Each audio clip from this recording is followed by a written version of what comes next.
Bem, amigos, de volta aos nossos estudos. Nas passadas, a gente viu que os estudos que antecederam a este, a gente vê que o espírito encarna, esquece do passado, mas a nossa inconsciência atual é nossa consciência real, nossa consciência espiritual. E não temos acesso a ela toda de uma vez por misericórdia de Deus, para não nos lembrarmos de quando éramos muito piores. Mas, à medida que for necessário, alguma coisa dentro da gente fala: esse caminho está certo, esse caminho está errado. Duvido que aquele cara que seja o pior do mundo, que fizesse as piores atrocidades,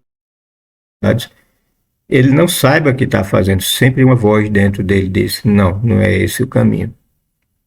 Porque essas leis de Deus estão gravadas na consciência do espírito. Quando o espírito começou a evoluir desde o átomo, Deus foi gravando na sua consciência as leis que regem o universo. É tanto que se pergunta hoje: as leis de Deus estão gravadas na sua consciência, a consciência do seu espírito. Porque você vai levar de uma encarnação para outra, de uma encarnação para outra. E se souber aplicá-las, você evolui bem rapidinho, sai da dor bem rápido. Isso se perguntou, Kardec pergunta aos espíritos se essa coisa pode se dar muito rapidamente. Eles vivem rapidamente.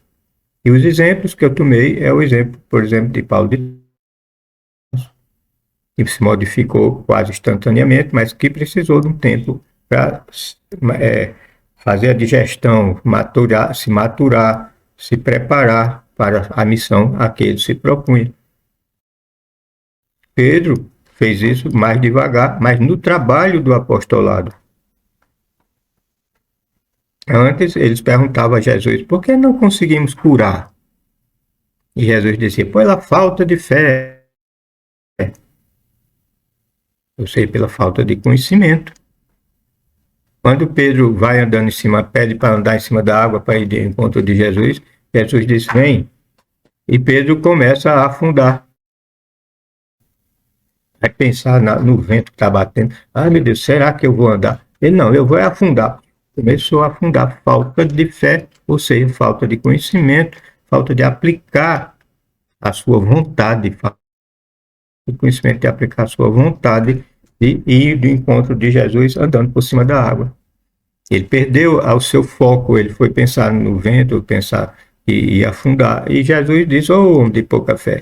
Então era esse Pedro, e quando ele começa o apostolado dele, ele vai cada vez mais aprendendo, por exemplo, a curar, e ele não precisava nem pôr as mãos nos enfermos.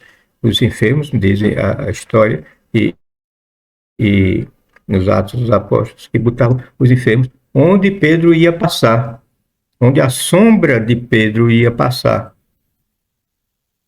Que aqueles que a sombra de Pedro tocasse nos enfermos, eles seriam curados. Tamanha a fé de Pedro no ensinamento de Jesus e na prática dos conhecimentos que Jesus trouxe para eles, tanto o conhecimento que a gente tem conhecimento, e quanto nas suas conversas particulares, todas as noites que eles tinham essas conversas, porque estavam sempre juntos. E ele sempre separava os apóstolos do povão. E perguntava a ele por que ele ensinava aos outros em parábolas. Ele dizia: para se não esquecerem. Contando a história, eles vão se lembrar, vão esquecer da moral da história, mas a história é mais fácil de lembrar. Enquanto para os discípulos eles conversavam, discutiam. É tanto que quando os discípulos não conseguiram curar aquele endemoniado, Jesus disse para eles. Aí depois eles vão perguntar a Jesus: por que nós não conseguimos? E Jesus vai ensinar para eles.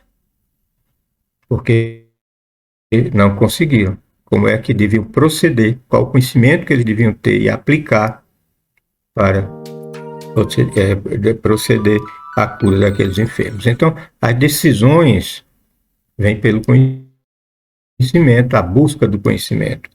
E quando a pessoa, o conhecimento é do espírito, e quando a pessoa desencarna, leva aquilo tudo que ele gostava da matéria, que ele não gostava, toda a vida que ele tinha aqui, ele leva na consciência dele. É tanto que eles vão habitar mundos separados. Juntam aquele monte de espírito que tem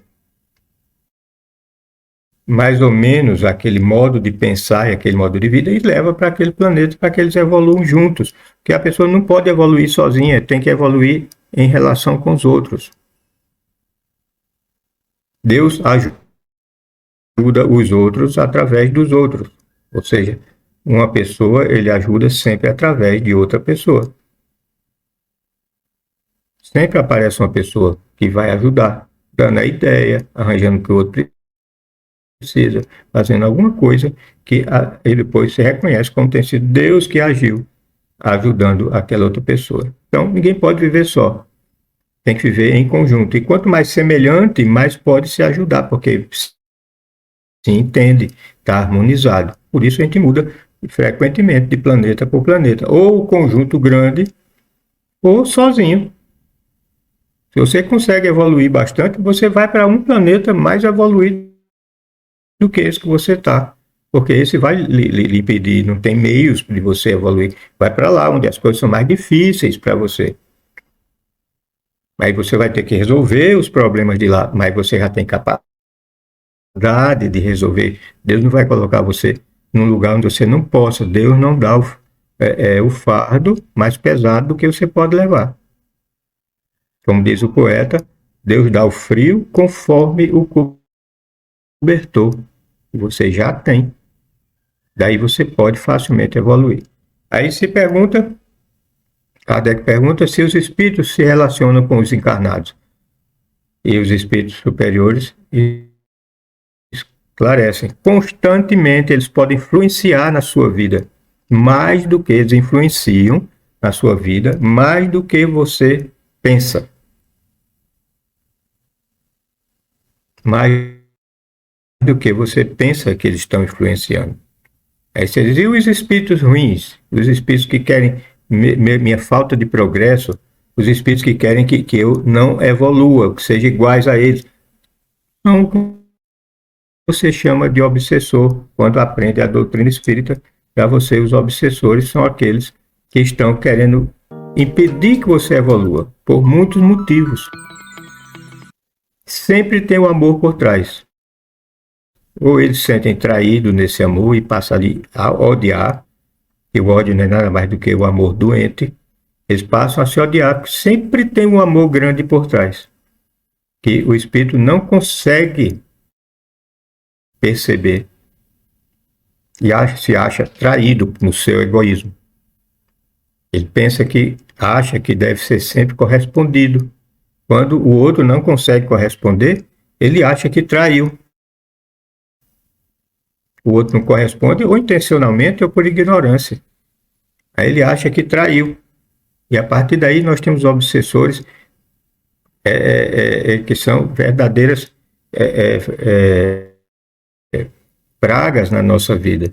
Porque eles estão ali constantemente impedindo que você evolua, impedindo que você seja feliz, sempre trazendo doenças, sempre trazendo aborrecimentos, sempre trazendo coisas que lhe desequilibram, como você diz, me tirou do foco, me tirou do centro. Mas tem remédio para isso, muito rápido. E tem aqueles que amam ainda você, que estão apegados a você. Gostavam tanto de você que quando morrem, continuam perto de você. Só que eles não sabem que essa convivência dessa maneira de quero estar perto sempre consome a energia do encarnado. Então, é um obsessor que não odeia a pessoa, não quer vingança, não quer nada, quer estar junto da pessoa. Outros são porque vão passando. Aí você gosta de beber, aí vai passando um, gosta de beber, e diz, opa, é aqui que eu fico. e começa a dirigir esse que gosta de beber para beber mais e beber o que ele gosta de beber. Ele, o espírito que chegou, que gosta de beber. Não tem nada com você, não lhe conhece, não sabe quem é. Apenas descobre que você gosta de beber e ele também. Gosta de fumar e ele também. Gosta de sexo e ele também. Então ele começa a lhe dirigir aos pouquinhos e vai lhe dominando, passando aquelas fases todas do que a gente chama obsessão. Não lhe odeia, nem quer seu mal, nem nada. Só mais lhe preserva bem vivo. Para você, como fonte de prazer para ele, você ter o prazer no lugar dele e ele sentir a sua energia do prazer. Então, os espíritos obsessores, mesmo aqueles que lhe odeiam, eles odeiam porque eles acham que você traiu o amor deles, o carinho deles, a dedicação deles, alguma coisa. Ou interferiu nas coisas que você ama. Matou sua mulher, seus filhos, família, chegou do nada e mata todo mundo. O cara nem lhe odiava, nem deixava de odiar, nem nada, nem lhe conhecia, mas matou toda a sua família. E você passa a odiar o cara. Porque ele fez com que você perdesse.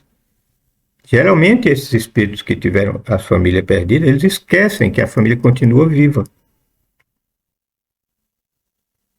Eles esquecem isso, eles só se apegam àquele momento da morte, ou seja, aquele momento de perder o corpo físico. Seus familiares perderam o corpo físico. E para isso, nele, isso é uma dor, uma raiva, um ódio muito grande. Quando eles são esclarecidos a respeito, muitas vezes assim, por que eu estou atrás? Se meus amigos estão, meus familiares estão vivos. E vai ao encontro dos familiares. Muitas vezes eles esquecem isso. Ficam presos àquele momento que aquele ódio aconteceu, porque ele está preso à matéria. Preso à matéria. Por isso que ele pensa que tudo é material. Mesmo enquanto espírito, tudo parece material para ele. Então, Kardec observa que os espíritos respondem que é constante o relacionamento do mundo espiritual com o mundo físico, através de muitas maneiras. Você pode, tem livros e livros que estudam esse relacionamento, Filomeno de Miranda, André Luiz, mostra nos detalhes na vida constante dos personagens, dos romances dele, ele vai mostrando essas coisas.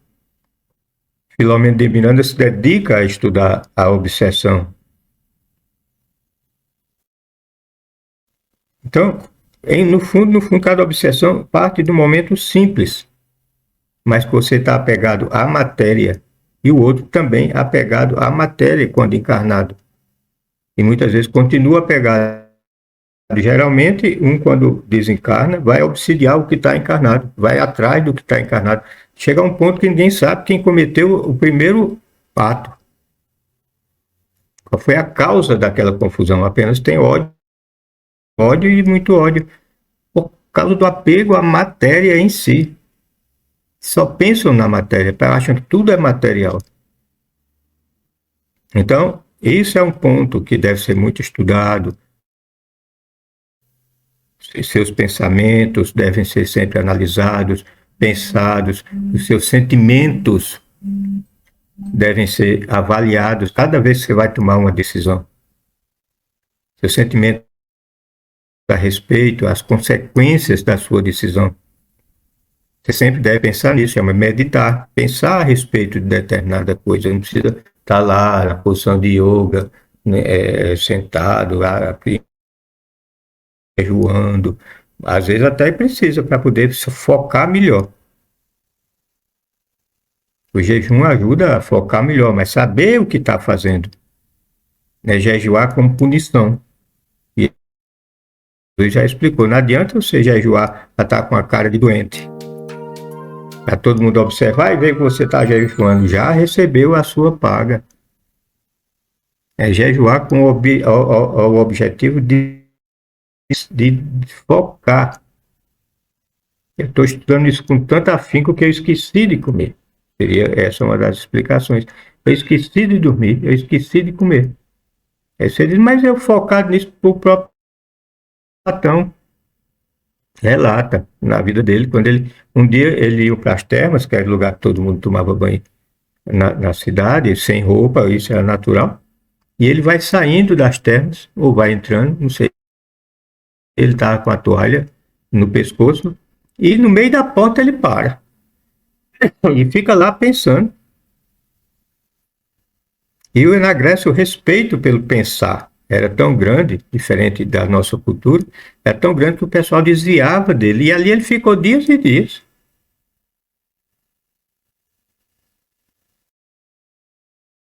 Pensando. Outros filósofos fizeram a mesma coisa. Estavam lá e de repente saem, descobri, sai nu pelo meio da rua. Aí não era mais permitido. Era enquanto estava tomando banho. Quando saía do banho, tinha que ir vestido, normal. É como você vai para a praia e bota um biquíni desse tamanho. E ninguém reclama. Mas se tirar a roupa toda, aí reclama. Então, focar no que está fazendo. Muitas vezes a gente esquece de beber água, de se alimentar, de dormir, até chegar a um determinado ponto que você acorda para isso também, desfoca e acorda. Você está focado no saber. E Jesus ensinou isso. Mostrou isso. Homem de pouca fé. O cara tem que focar no que está fazendo.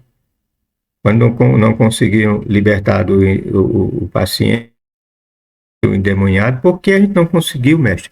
Porque alguns espíritos precisam que você tenha muito foco, muita vontade, esteja pensando naquilo. Ou seja, carece de jejum e muita oração. Foi o que Jesus respondeu, jejum e muita oração. Você está tão focado naquilo, fazendo tanto aquilo, meditando, tentando entender e fazer aquilo, que você esquece do resto.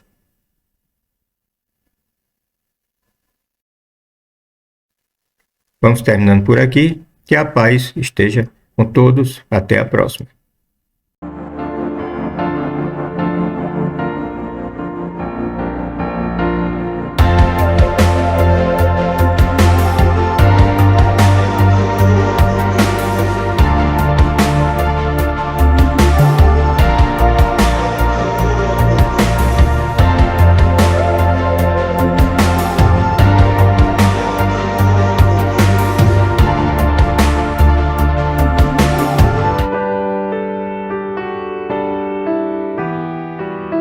Participe do segundo encontro dos Amigos do Bem da TV Chico Xavier, de 17 a 28 de fevereiro e 1º a 3 de março de 2025, com o tema central Espiritismo hoje e para o planeta de regeneração, Caminho sem volta, com participação de palestrantes nacionais e internacionais, evento online gratuito com transmissão ao vivo pelo YouTube da TV Chico Xavier.